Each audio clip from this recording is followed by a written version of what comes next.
Hey, what's up, guys? I'm Caden Thompson. And I'm Nate Blackwell. Welcome to Selective Wisdom, where we talk about fitness, bodybuilding, life, and everything in between. We are excited to be here and expand on a range of different subjects and topics we don't get to talk about very often. Let's jump right in. All right, welcome back to Selective Wisdom Podcast. We are joined by the Matias. What's up, man? Brother? How's it going? Pretty good. Thank you for having me, guys. Appreciate it a lot. Of course, man. Like I said, whenever we talked about bringing people on, you were high on the list, if not number one. So we're excited to have you.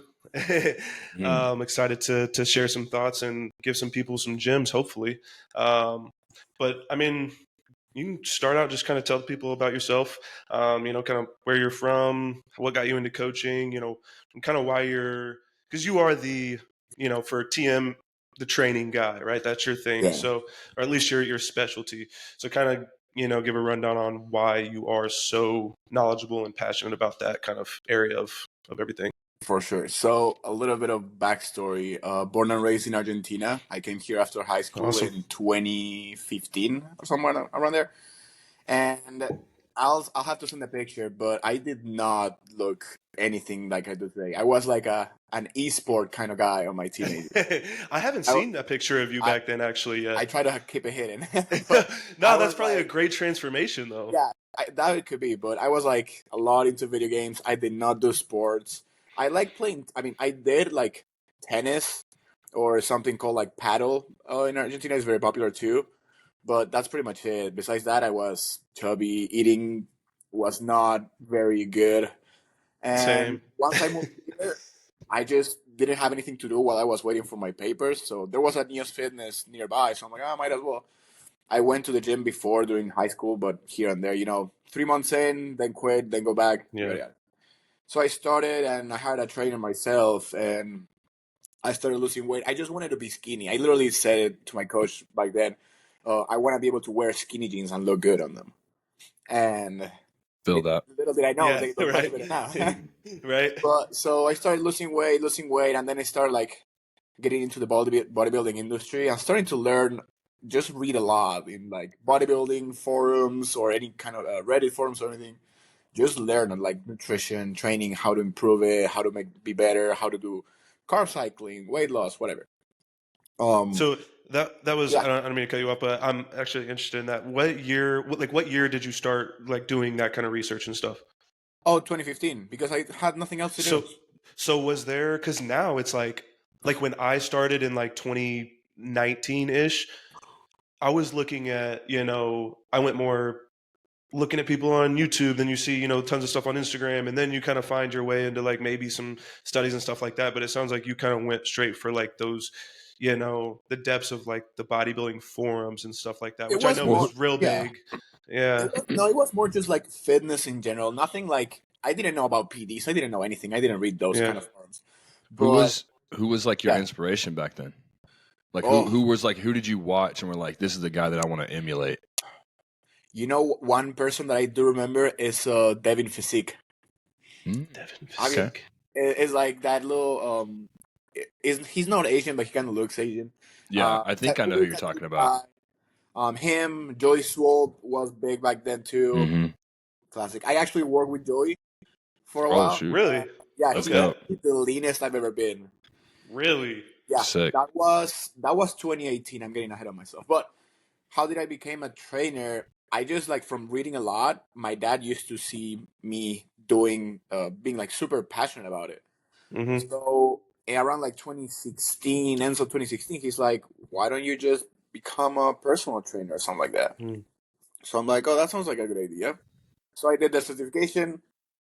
Then, just to shorten a little bit of time span, 2017, I went back to Argentina and spent the whole year there. I already had my certification, but I didn't use it per se. I just helped like my friends and everything. When I came back on 2018, 2 weeks later, my dad was working at a Crunch, and he knew the managers there. So 2 weeks later, I got hired by Crunch, and I started working as a personal trainer there. Hey, that was my first in-person training, like actual job too. Great people. Don't get me wrong. Mine wasn't. Mine was not. Mine was not. But yeah, then I just kept being like based on contract. Then 2019, I came across the self-made training facility franchises that are like independent personal trainers. You just pay rent and then you bring your Oh own yeah, people. yeah, yeah. So I started that. Then That's COVID where hit. you were just recently? Yeah. Okay, cool. So I started 2019, and then until like, Dang, so you had been there for a minute. yeah, no, I was for like, Wow.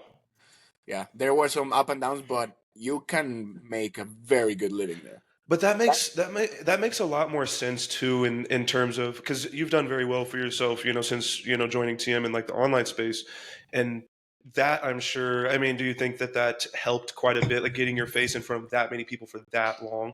It did, because Yeah. I was not outgoing, and I did not want to be in front of the camera Mm-hmm. at all. Like Yeah. I could not. I would have pissed myself back then.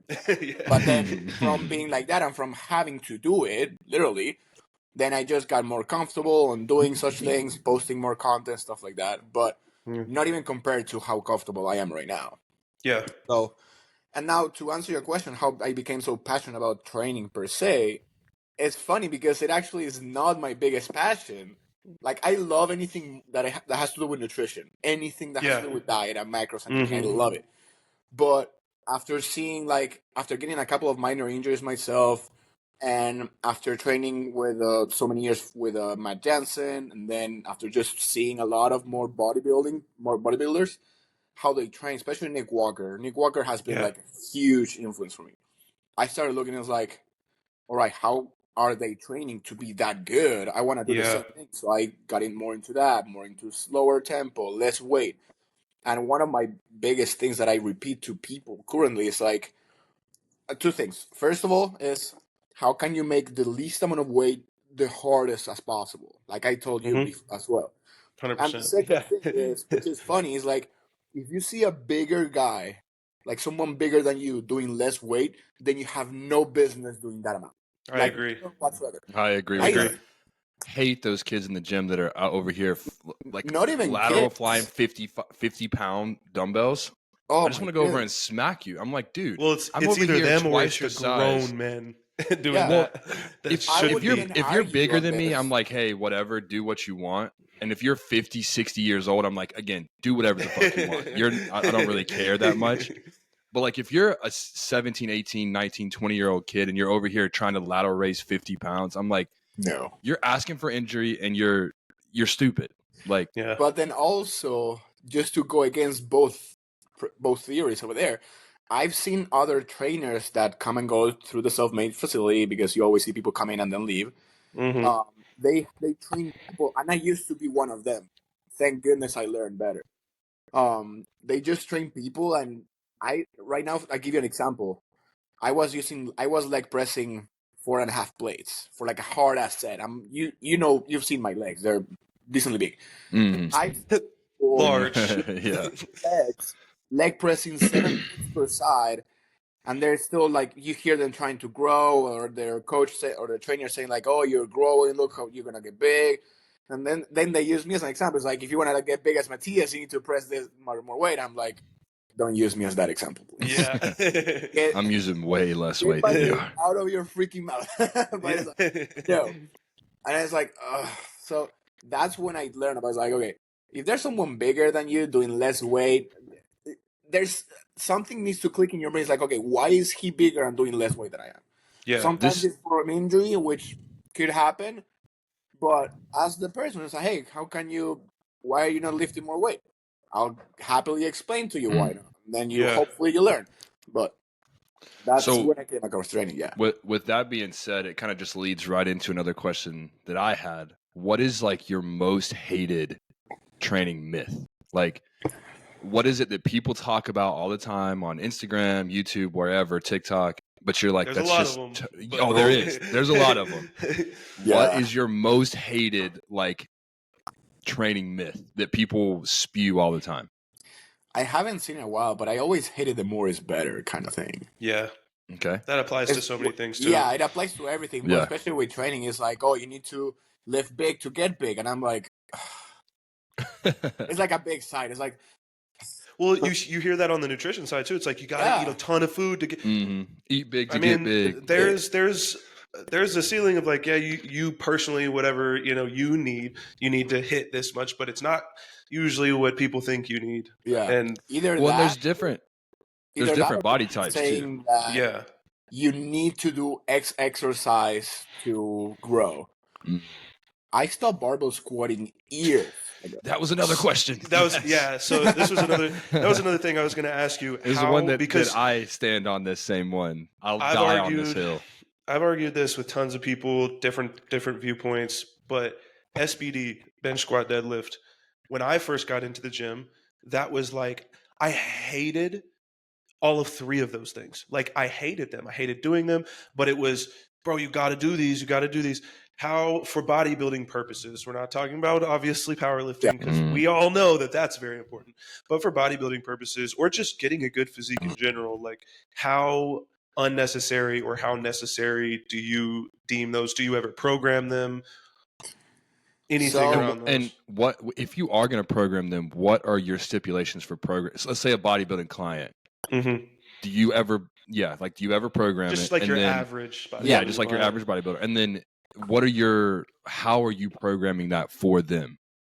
So, first of all, if it's necessary or not, the only time I would find it quote unquote necessary would be for any type of like beginner person which needs a foundation. Yeah, that could be good. But then you gotta assess like technique, mobility, and everything. You also got to think about availability too, because some people are training and that's all they have. They don't have machines and stuff. So that's true. But given keeping everything neutral, like you're able to do many things, I really don't like it. And even deadlift, I used to love deadlifting, but again, I haven't done it in so long, like just conventional. For bodybuilding people, because I really don't coach beginner people anymore. I only like intermediate or more advanced. But for those clients, I really don't put any kind of barbell bench pressing or barbell squatting or even conventional deadlifts. I've gotten people that they were doing it and I took it out of the program. Mm-hmm. I replaced it maybe with like RDLs or stiff leg, but conventional is like, I think we can get more from the other two, depends on what we need to target, than frying or CNS with conventional deadlift. Like, they have a benefit, but I don't find it that big of a benefit for bodybuilding specific people. So here, in my big issue when it comes to training is, and I hate the argument of, oh, look at Ronnie, look at these guys. Number one, genetic freaks. We know that. But at the end of the day, like, you see a lot of guys that train like that, just like they want to do the heavy compounds. They just want to throw around weight and like they're jacked. You know what I mean? So it's like, I have troubles with those areas where it's like there is guys who, like we would say, because I agree with you. I wouldn't program them unless they're begging for them or there's a certain specific need. Or I don't like them either. I never did them very much myself. Like, I know they're not necessary, but at the end of the day, there's also those guys who preach them, and they look just as good. So that's my trouble with the differences in people's bodies and how they work, because people are growing in like such a many different ways. So I can attest that to just like the ability for the person to connect with the muscles they're using and just the stimulus. Like, if they can put the right stimulus in the right places by barbell squatting, please go for it. And that's what I do. I mean, the argument on those cases that people will say is like, they probably could have gotten as big doing other exercises like hack squat or Smith machine squat or stuff like that. Yeah, 100%. They just liked barbell squatting. Well, and that's like you said, like the connection thing. I said this in the last podcast we did. Like, dude, before somebody taught me to tuck my elbows, I was even dumbbell benching way up here. I never felt my chest at all. There's people that I know that do bench up there, and they're like, dude, this lights my chest up. Devin is one of those guys where I wouldn't say like benches way up here, but he doesn't, even on a barbell bench, you can't really tuck yourself like that. That's why I have to do dumbbell, because I've messed up both of my shoulders from sports and things when I was younger. So like if I barbell bench, like I can't feel it in my chest the way I need to, at least. Every time I've tried to get heavy on barbell bench press, I injure elbow or shoulder every single time. Literally, look at all the injuries that happen across the gym. What are the most of them? Oh Barbell yeah, bench pressing. Yeah. torn pecs and yeah. Yep. Not dumbbell pressing, barbell No. specifically. No, yeah. Smith machine barbell, freeway barbell. Like 9 out of 10 times. The only Now, do like you dumbbell think? thing that I've seen a lot of injuries on is dumbbell shoulder press Yeah, because people Yeah. want to let their they elbows want to leak bear. back here and it Mhm. just snaps. Ugh, those videos are disgusting. Now, do you think like so I know you've mentioned Smith machine twice. Do you think Smith machine is better for those types, like for instance, a Smith machine incline press? Do you think it's better than just a regular barbell Yep. bench press? Okay. And then obviously same squat I could see, but just like I just wanted to know your thoughts on that. Like, why do you So, think is it just the path that you have to stick in with the Smith machine, or well, the path has to do because there's no need for balancing the bar on the Smith. It's already on a specific guided path. So you still get the motion of using a bar, but without the stability aspect or the balancing aspect from the exercise, which takes a lot of stress out of the joints and again lets you connect much puts it on the better chest? with your muscles that you want to train, either like shoulder press if you want to do that, or squatting or bench press on your chest, stuff like that. Same with dumbbell. Dumbbells are like you require stability, but you're able, like Kaden was saying, to tuck your elbows in or be in a much comfortable position for you to be able to get the muscle that you actually want to target. Got it. So that's another thing because Justin did this with my program when I got with him. What do you think about talking about stability? I hear a lot of times when people are talking about machines versus free weights, and they're talking about like, oh, well, a lot of young guys do like these days do just their whole program will be all fun machines, cool workouts, whatever. And then you hear guys talk about, well, we should start with the basics and getting like the stability work instead of choosing, like you said, the Smith machine doesn't force you to have to like stabilize and things like that. Do you think that is important for, again, I know we said, you don't really do too much with newer lifters, but for someone who is trying to figure out their training, program or whatever, do you think that that's if they're new, a good idea for them to do, go for those workouts that force you to use some stability so you get that work? Okay. Yeah, Cool. I like that because it just helps the body develop stability and just functional strength and mobility throughout. So by adding those exercises, it gets them ready for other aspects I throughout the agree. day and other aspects of their life, compared to if they're like a beginner and they have like no muscle at all. Then if you don't Well, develop stronger erectors somehow, then you're gonna have lower back issues. You're gonna hurt your lower even back. if you're not a beginner, like I had been lifting I started 2019. I got with Justin beginning of 2024. So I had already been 4 or 5 years into the gym, but that was like a big reason of his. He was like, we are going to break things down. He had never seen me train except for what I had posted on Instagram, I'm sure, but he broke my program all the way down. There's one day, my push day, I didn't leave the dumbbell rack for the entire, you saw my old training program, the entire workout. And like, at first I was like, dude, this sucks. Like, I hate this. But then after a year of doing that program straight, and now I'm switching back to more machines with you controlling my stuff, Matias, it has transferred.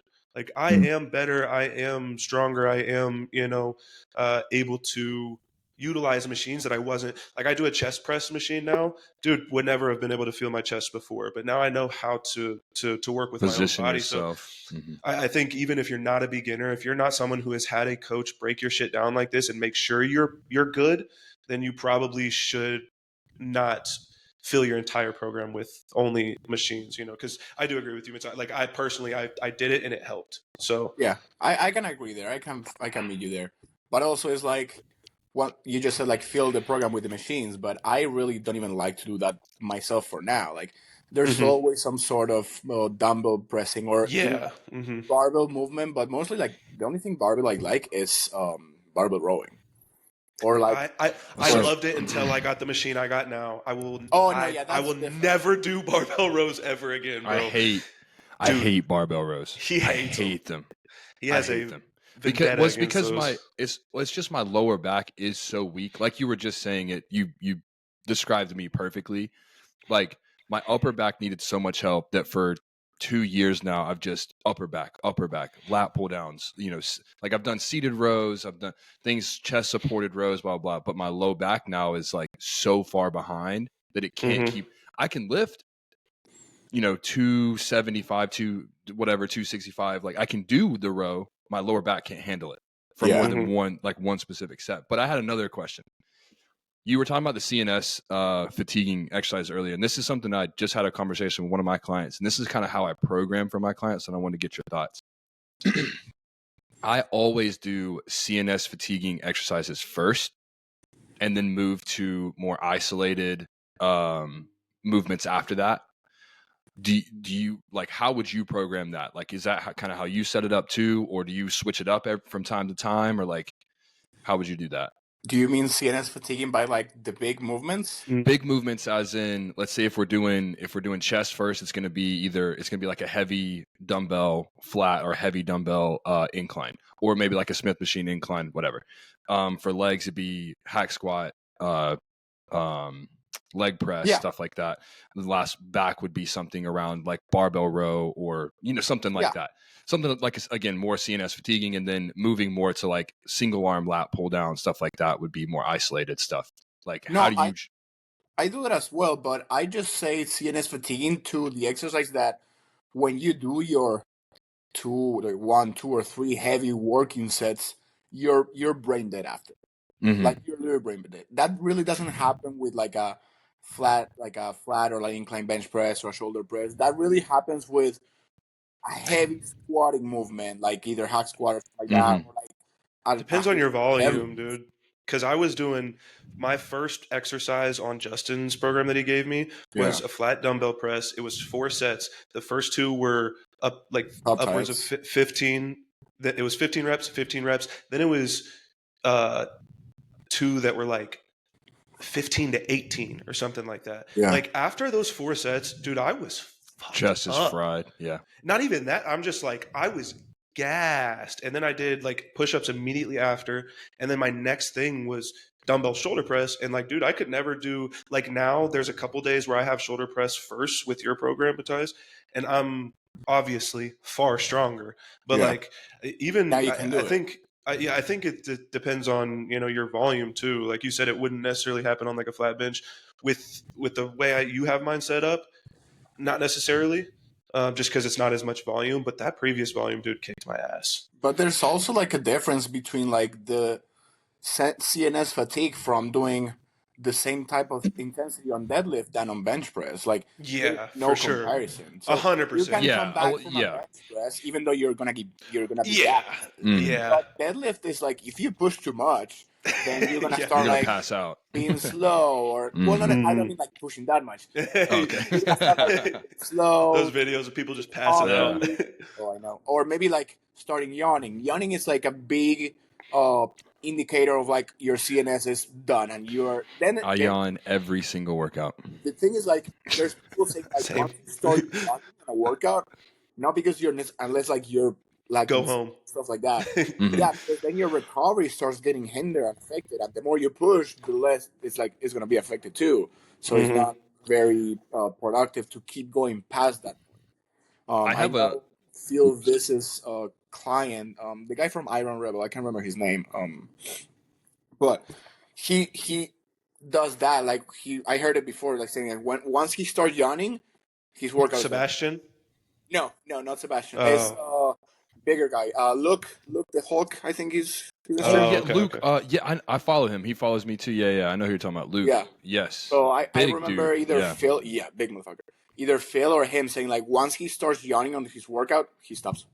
See, I've heard. Crazy. I think I've heard Justin say that before too. Like, once you start yawning, your workout's probably over. Yeah, possibly. So I have, I guess, another question that's within that realm. How do you? And I'm sorry that we're kind of going off script a little bit, but I just want to ask you because how do you like program someone's volume? Like, how do you figure out, I guess, someone's volume preferences based off of how they are performing? Like, how do you know when to say, okay, this is too much volume for this person, I need to drop them down, versus, hey, like, you know, they're still making progress. Does that make sense? I know it's kind of a off the head question, I but got you. yeah. So I've been leading more into like the lower volume, more heavy movements and more heavy sets instead of like too high reps or too many sets. But then I assess, to answer your question, I address that based on the person's recovery capabilities. Like if they're constantly like brain fog, they crash after the workout or during their workout. They are sore for like over 3-4 days, even for like smaller muscles, especially for smaller muscles. Then that means like they're probably doing too much volume and we need to pull back. But if they're like not really progressing much or like muscle wise, they probably could handle more, especially like for a lack of body parts. Like if a part starts falling back, let's say shoulders, usually I see them more commonly, or arms. If everything else grows but those don't, and then they're like, yeah, no, I'm not really sore on them. Pretty much, I can probably do more. Then that's a sign for me to say, okay, we can probably add more volume there throughout the week. Yeah, got it. Yeah, that's kind of how I figured you would answer. You know, just based off of their recovery. But I just didn't know if there was another technique that you used to make it, because sometimes, like what I find with some of my clients, and my clients are not quite as advanced, obviously, as probably either of you guys' clients. I get a lot of new clients, so it's kind of hard for me to get them to actually understand if their recovery is suffering. Because they just think, oh, I'm tired because I went to the gym. It's like, well, no, you're actually tired because your recovery is not fully. It's real tough there. to do your job the best to your ability when you don't have a good communicating client. Sometimes that's not their fault. It's just and it's not that they're not. Yeah, it's not that they're not communicating. It's just they don't even know what to communicate to me. It takes so time. I didn't know if you had another technique, or if it was just kind of like you play with it until they say, hey, like I'm really feeling bad, and then you're like, okay, now you understand that this is a bad thing. Let's go ahead and take a step back. So basically for that, I like to keep it simple. It's like whenever, let's say for you, Caden, as well, you hit shoulder raises pretty often during the week. So if by, let's say, the second or third time, probably the third time, you're still sore on the shoulders, and it's kind of like not letting you progress either on reps or weight, then you're not recovering properly. Like if you stop making progress on an exercise, or if your muscle is still sore, by the next time you need to do an exercise that involves that muscle, then you're probably not recovering properly. 1 week is not going to tell you that recovery is hindered, but if it constantly happens over and over, week after week, then that's a very easy sign to tell us, like, okay, you're probably not recovering. Right. Yeah, that's a super easy thing to say to people. Even if you're brand new in the gym, everybody knows kind of what sore feels like. So it's like if you just tell them simply like, hey, the next time you go to hit chest, if your chest is still sore, let me know. Like, and if it's still sore, then well, and you know, I don't know how you feel about this, but again, some things, it might not just be the volume. They might need to fix their sleep. They might need to do more on their end in terms of recovery, like little things like that too. They may need to eat more. Yep. Yeah. Which that's also another conversation, but to address recovery, then I would keep it like as simple as possible. It's like, are you still, is it still hurting by the time you need to hit it again? What do you like? What would you say your like core training beliefs are? Like for me, I would say mine are like if we, as long as we have two things, like, you know, some decent technique, form, whatever you want to call it, and intent, like extremely high intensity, like those are like my two most important things. You know what I mean? Above the perfect split, obviously nutrition out of the question, anything like that. But what would you say like your like core training beliefs are? Like if you had to give those to somebody. I would probably say the same. Like if you can put as much intensity as you can, and you can control the weight instead of just like moving the weight, then you're gonna make progress regardless. Like tempo, I started like not being married to it as much. Like you can speed things up a little bit more if we can get still a good control. Like as long as I don't see you just like freestyle dropping or free weight dropping, then you can probably speed it up a little bit. Especially if you're like people doing too much tempo, like 4 seconds plus on an eccentric, or even like slowing it down on a concentric. Is like, I don't have that problem. Speed it up a little bit, and you get a couple more reps in there. You're probably fine. So would you say that in theory, or just like for sake of argument, your split really doesn't matter that much? What you're like, if your intensity is super high, you got two guys and one has a objectively horrible built split and the other one has a perfect one, but the guy with the perfect split gives 60-70%, but the guy with the horrible split gives 110%, that guy who's given 110% is going to grow better and faster every time. Well, you can see that in like Ronnie Coleman and Jay Cutler. Jay Cutler probably had the perfect split, perfect machines, blah, blah, blah, blah, while Ronnie was out here just throwing weight around in an old school gym, and they both grew really well. That's my take on that. What would you say, Matias? Yeah. I mean, besides the split, like, I would say the guy giving it all, as long as it's like, again, good technique and effort, that all just kept equal throughout both cases. The guy with a higher intensity is more likely gonna do better, because the other one is just not putting that much stimulus as the awful one. Yeah, 100%. Yeah, that's always going to be king. Obviously, that's why a lot of people, they're saying like they're over recovering, because they're saying like, oh no, I need to take more days off, I need to do more recovery, or take it off to take it down a notch a little bit, or stuff like that. But then you see them train at the gym and their intensity is like halfway through. So like, well, that's what I tell people who are like, yeah, I'm going 6, like I had a guy that I just signed up. He's in his like second week. He was like, yeah, I go 6, sometimes 7 days a week. I'm like, and people, the guys I see doing that, it's like, you've been doing that for a year and nothing's happening. What? I just don't get people's inability to like think past level 1. Like, it's like, dude, if we've been going to the gym for a year, you've been going 6-7 days a week, you're always tired, you're always dragging. It's like, we should probably cut it back. Like, you can get a lot out of 3-4 days in the gym if your intensity is really up there. 4 days up until I started with Dom. You saw the progress. That was insane. Hey, listen, I've told Brady this 100 times. My coach's name is Brady. So I've told him, I'm like, when I am done with bodybuilding and I just want to look good, I'm not training but 4 days a week.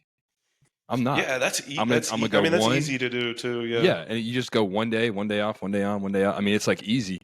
So like, and you can maintain and maybe even build a little bit. Like, I'm cool with that. I'm getting old. Like, I don't care about that stuff. My testosterone's not going anywhere, so I'll be all right for a while. For a long while. Once I stop bodybuilding, I will stop hitting legs so hard.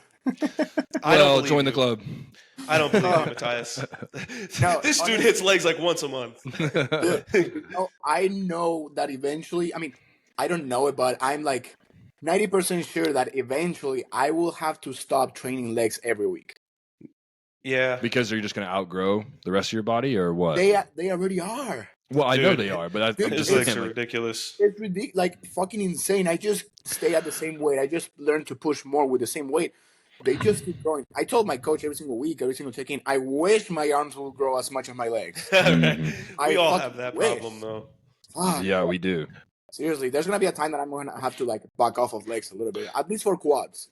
Just like and then do more hamstrings or something like that. But that's what I did. That's basically what I did. Was it always easy for you to go? You go hard on legs. Yeah. Was it always easy for you to do that? Why do you think? Because, dude, as much as a man as I love to, think I am, like, I can't get past legs, bro. They fucking suck, and I can't get past that mental block. Like, obviously, I go hard on legs, but I hate every second of it. Like, I know some dudes that are like real, like, they go hard, that are just happy and giddy to do legs. I'm like, bro, what the fuck?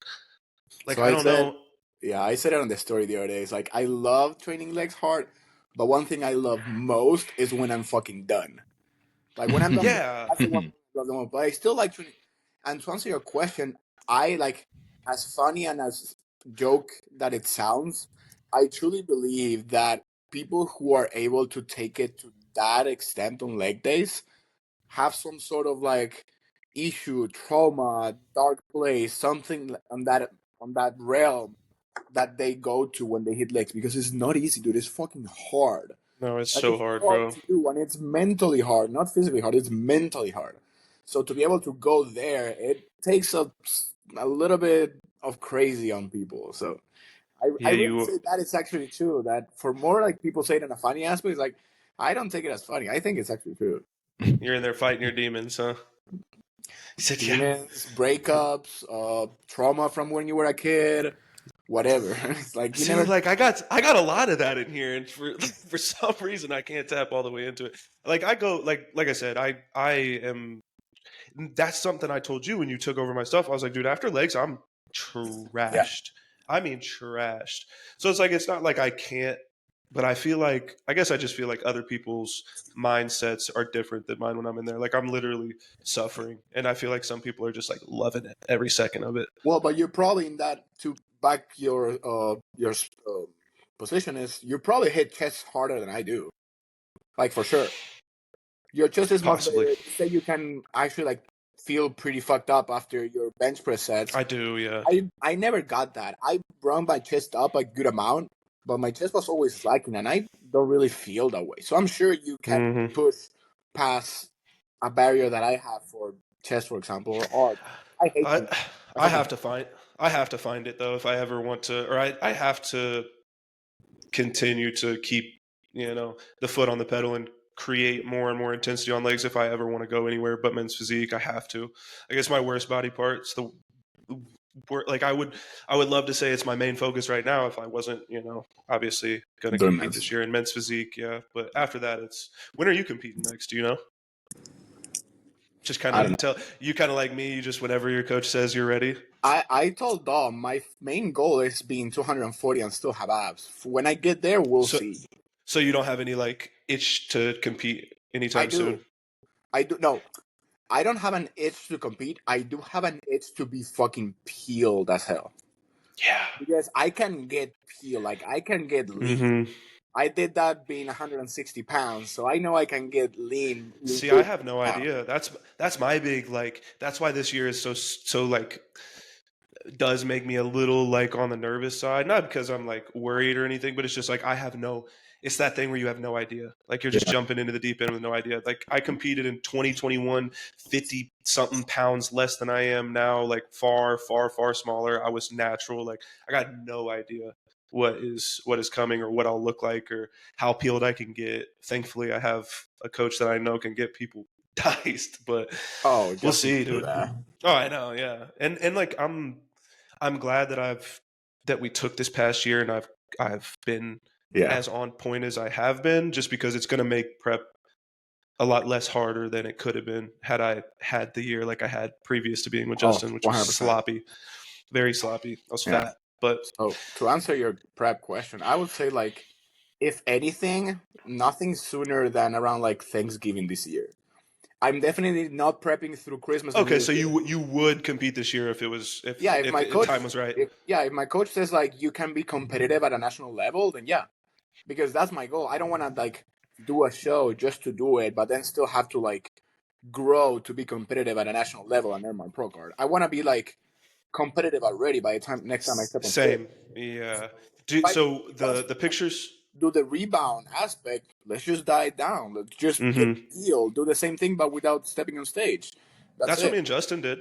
Yeah. Like when he got me, I was fat, obviously, and he wanted to do a cut, and he was like, I want to treat it like a prep. I want to, whatever. And for, dude, I got with him in end of December, and up until like April, we were, cutting pretty heavy. And I didn't know until I'll look back on pictures. I'll send him to Nate or something. Dude, I got lean, and I was only like what he says was like 7-8 weeks out still, and Yeah. I was pretty like I could have if we had had a show and took it all the way, like I'd have been healed.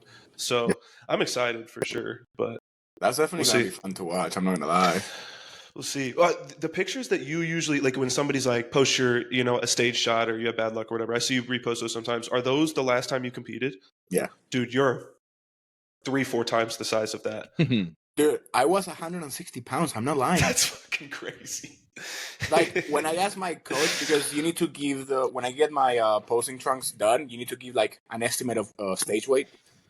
Matt told me like at the time, it's like, yeah, probably like 176 pounds.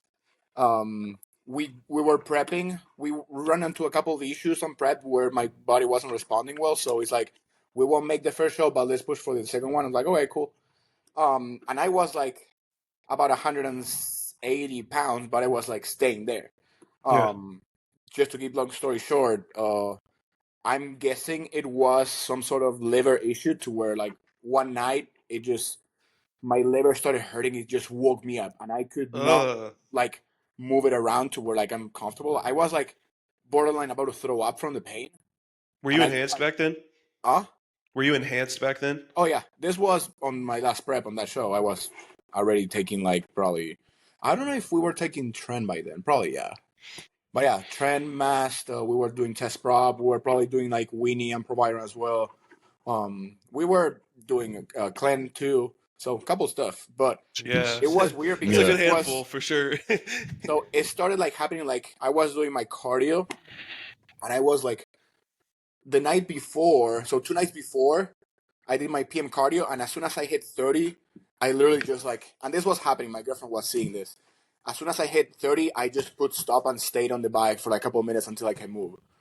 That one night, it took the life out of me to finish the morning after. I was so fucking fatigued that I was trying to. Sorry, that night is what happened. The liver issue. I told my girlfriend, like, please call your mom right now. Yeah. Her mom works in a hospital, like making sure the prescriptions are good. Like not as a doctor, but she is like the So she's in the phone call making sure the prescriptions are given to the actual people, what prescriptions, the amounts, and everything. So she has an idea what to do, and I'm like, please call your mom right now. After a while, the pain kind of like go away, and I was able to go to sleep. Never happened again, and I was like, probably stomach cramp out of hunger, whatever, like a bad cramp. So I was like, please bring me like a water with salt, something like that. Then looking more into it, apparently it was the liver. Anyway, the morning after, when I was doing my 40 minutes of cardio, I was needing, I'm not like slacking, I needed to stop every like 10 minutes, pause a little bit, then 15 minutes, needed to pause. I could not physically keep going. What was your coach saying about it? So I told my coach everything that happens, and he's like, so I told him everything all together. Like I could barely finish cardio. This happened last night doing my cardio. This happened during the night. What are you saying? So I got some glutathione, like injectable glutathione, and started doing that. And for my cardio, he said like, okay, stop all cardio, do just 15,000 steps instead of like 10,000. We'll just stick with that. He gave me a couple of high day foods. My body started dropping like 3 pounds a day, 2 pounds, then 3. Then again, that's when I started like dropping from like 180, 178 all the way to like 160, 166, 165. Like in a matter of you like, just needed to pull back and eat a little more. Yeah. And this was like 3 weeks out of the show. So damn, 3 weeks out of the second show, like 3-4 weeks out of the second show, this happens. He pulled everything back, and when we added cardio back up, it was like just 20 minutes in the morning. That's it. That was and you just kind of coasted into the show. Yeah, but my weight kept dropping, and that's when I got to like 162 on weigh-ins, and I was like stringy. I was peeled to the bone. And people were like I remember this, and I was so happy. People were stopping me as I was walking through the venue. It's like, bro, you're fucking peeled. What the hell have you done? Like, people I almost died. That's what I did. Yeah. I almost died. That's what you got to do. I almost had liver failure, but worth it. Yeah. Absolutely not. Take that back. But no, yeah, people were stopping me because they could not believe how lean I am. And you see that's crazy, bro. No one was even close to how lean I was. Well, I'd say that that pretty much answered one of my questions I was going to ask you, which was like, what's your craziest or like worst prep experience? I would say that would probably be number one. That was a scare, honestly. I did not know what to do. Yeah, I bet. I had no idea. I bet. And once I find out like it was probably the liver, I'm like, oh shit. Yeah. But the glutathione helped. We didn't need to take anything else. Never happened again, thankfully. And then show day. Hell yeah, man. Well, I mean, if you end up competing this year, that would be awesome, obviously. But another year of growth can't hurt you either. I'm at the end of my ropes, though. I'm starting to feel it. Like just the ability to stay the same course after 4. Like it's getting tough for sure. So I'm excited to. But do you have a goal, like a short-term goal? Because mine is like, my goal is 10 pounds away right now. I'm like, yes. Technically, I like the whole, we talked about it at the beginning. It was like, once we started going back up, because I was about 250 when I got with him. So we were like, we're going to get back to 250, but obviously at a decent body composition. So I guess like that would be, but like at this point, it's just like, dude, the goal has been the same: grow and stay locked in, and grow and stay locked in. Yeah. Like the only fucking goal now is I need to compete, because I've been doing this for fucking 3 years straight. So, well, that's the next then. It's like coming eventually. I would love for next prep, like whenever we have that conversation with my coach, I will probably bring up like all the good stuff. Trying retro try for it, trying the IMQ and the SOU. See, he's kind of like you, Nate. Him and his coach are like really like collaborative. Me, I'm not. I'm just like, give me exactly what you want to give me. I don't care. Like, fuck all the other shit. Like, just tell me exactly what to do. I was like that until I ended working with Matt and I went solo. I'm like, well, fuck, I don't know how to be solo. And then I started like kind of digging into it. I'm like, shit, I want to try this. Oh shit, I want to try that. Oh, what about this? I'm like, now, no, I don't have to ask permission to anyone. I can do it for myself. And I started like, I did my tirzepatide experiment, which worked phenomenal. And when I was talking with Dom, I told him, like, I'm doing this experiment right now, so I can just have the conversation when I'm done in like a couple of weeks, and then if you have spots, then we can start. He's like, bro, I'll take you on right now. Like, we can keep going with your experiment.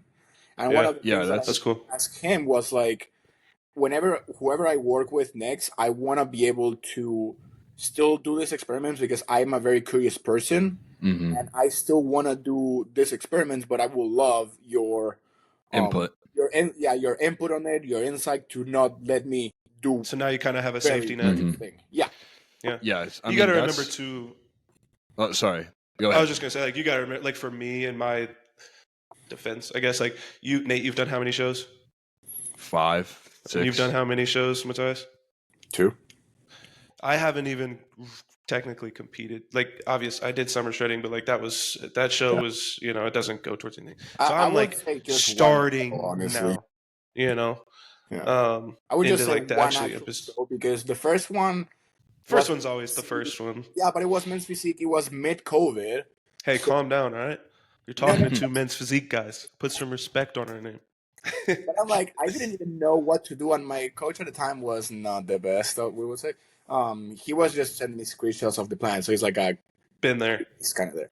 So, but I mean, like, it was men's physique that I don't have to get a routine ready and everything. That's why I said that. And then also, like, mid-COVID, like, the people competing were not subpar, very good level. Yeah, then there was no audience. It was just like the sponsors. And that's it. That sucks. So it was a good rough prep experience to see what it would take, even though I didn't actually do like a serious prep. But then this last prep, that was my first true prep. Like pushing to the very depths, getting fucking peeled, the routine, the posing, every single thing. Yeah. So that was a real show experience for me. Yeah. Yeah. Hell yeah, man. Well, you got anything that you want to leave the people with? Any secrets, any tips, any advice for anybody? It can be training, but it can be anything at all. Any secrets? There's no secrets. We've shared pretty much everything. That's what I'm looking for. That's the answer I'm looking for. Yeah. There's no secrets. Yeah, there's no secret. There's only memos or very much like help you remember things. Like more is never better. Never. I mean, sometimes, but more is not better for the 9 out of 10 cases. As we say, we always preach the gut health. Yep. And if you're a big guy and you think you need to eat over 6,000 calories and you're not over 250 pounds, you probably don't need to eat that much still. And, stay away from AIs. And the last one is don't do training in the off-season and don't abuse insulin. Don't do training in the off-season? Trend. Oh, I was like, wait, what? I've made that mistake. I agree with that one. Yeah. I've made that mistake, and it was doing trend in the off-season? Trend in the off-season. Yeah. It's rough. I don't want to do trend at all. It's real rough. How about that? You don't have to. I know. You don't need it. Yeah. You definitely don't need it. Like, it's a nice, like, right. sprinkle on the top, I but it's not don't. needed. No. Yeah. It's not something you should... Yeah, it's not something you should. Yeah. Using AIs, abusing AIs, and abusing insulin. Insulin, especially with the excuse to eat more. that is not the right way to use insulin, you can really get fucked up. And AIs as well. Like, it will mess your, like, it can get you peel as hell.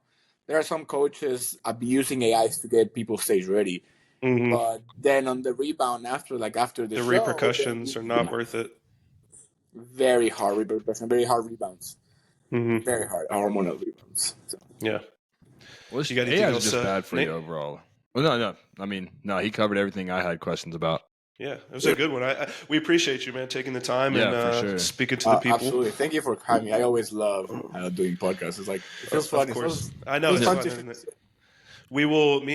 Nate will not be there, but me and Matias will have another couple podcasts maybe coming up here in a couple weeks out there in Austin. So that'll be fun. We'll get to do another couple of those. Oh, I was going to say, we can do legs on there so then you can push. I knew he was going to make me do legs. I knew it. If That's it fine. falls on my split, if it falls on my split, I'll give you that. Okay. I'll give you that. I'll pray until then. We'll see. All right, guys. Thank you guys so much. All right, y'all. Appreciate you. Appreciate everybody tuning in. See you on the next one. Peace.